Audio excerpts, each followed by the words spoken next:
अस्सलाम वालेकुम dear students. बहुत ही इंटरेस्टिंग प्रॉब्लम है। X power y minus y power x is equal to 17।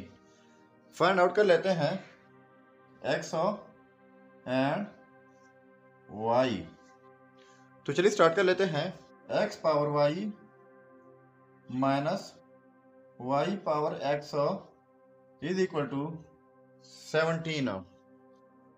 तो इन टर्म्स को मैं पावर लेता हूं x power y whole power 2/2 minus y power x whole power 2/2 is equal to 17।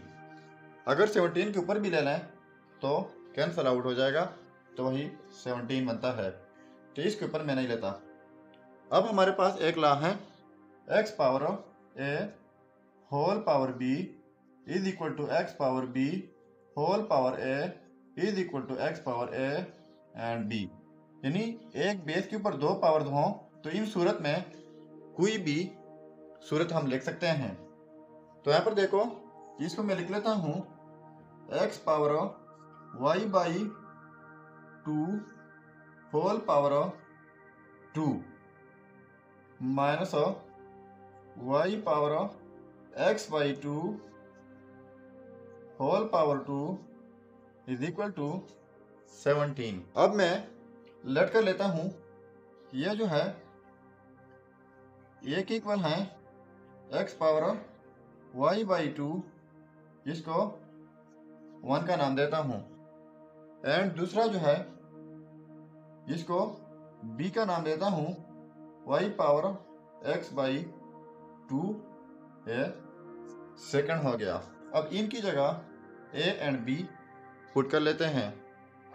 तो इसकी जगह a होगा तो a स्क्वायर माइनस इसकी जगह b, तो ये b स्क्वायर हो जाएगा इज इक्वल टू 17। तो इसके लिए हमारे पास एक अलजेब्राइक फार्मूला है कि a square minus b square ये इक्वल होता है a plus b into a minus b is equal to 17। तो a प्लस b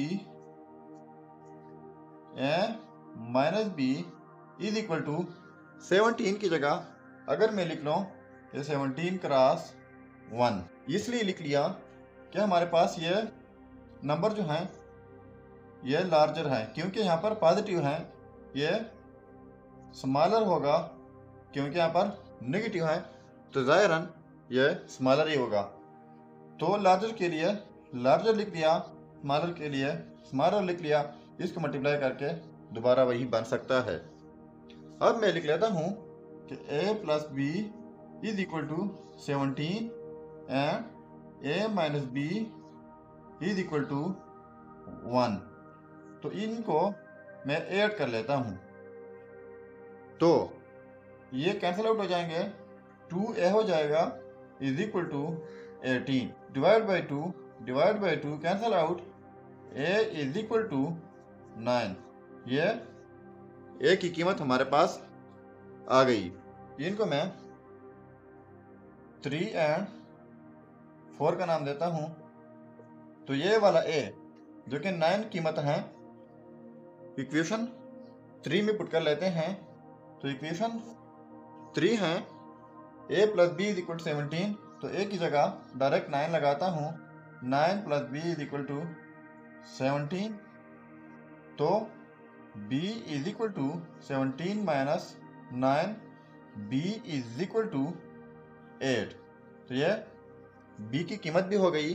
अब ये हमारे पास a की कीमत आ गई, b की आ गई, तो इक्वेशन 1 एंड 2 में पुट करेंगे। पुट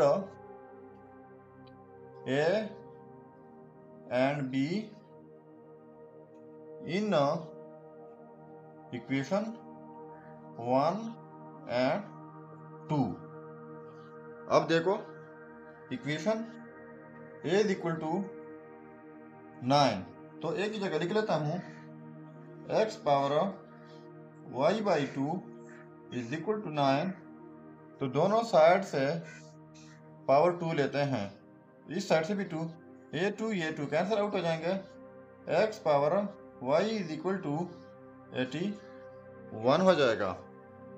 एंड 81 को हम लिख सकते हैं 3 पावर 4, ये हो गया।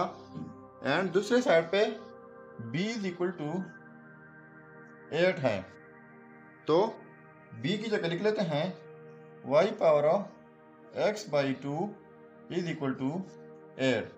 तो इस साइड से पावर 2 लेते हैं, इस साइड से पावर 2, ये 2 और ये 2 कैंसिल आउट हो जाएंगे, तो ये हो जाएगा y power x is equal to 64। So y power x is equal to 64 की जगह लिख लेते हैं 4 पावर 3। तो इनको आप देख सकते हैं कि x power y is equal to 3 power 4 and y power x is equal to 4 power 3। इसका मतलब यह होता है कि x जो है यहाँ पर बेस है, तो यहाँ पर 3 बेस हैं, यहाँ पर x जो है पावर है, यहाँ पर 3 पावर है। इसका मतलब ये हुआ कि x की कीमत जो है वो 3 है एंड y की कीमत जो है वो 4 है। ये है हमारे रिजल्ट्स। लेकिन अगर आप चेक करना चाहें कि वाकई हमारा रिजल्ट ठीक है या गलत हो, तो चेक कर लेते हैं। ये दो कीमत हमारे पास आ गई x की एंड y की, तो इक्वेशन m में पुट कर लेते हैं। तो x की जगह पुट कर लेते हैं 3 एंड y की जगह 4 माइनस y की जगह 4, x की जगह 3 इज इक्वल टू 17। तो 3 पावर 4 मतलब यह है कि 4 times 3 minus 3 times 4 is equal to 17। तो 3 cross 3 9 cross 9 minus 4 cross 4 16 cross 4 is equal to 17। तो 9 क्रॉस 9 ये होता है 81 माइनस ये होता है 16 cross 4 64 is equal to 17। So 81 minus 64 is equal to 17 is equal to 17। So हमारा रिजल्ट जो है वो 100% ठीक है। Thank you.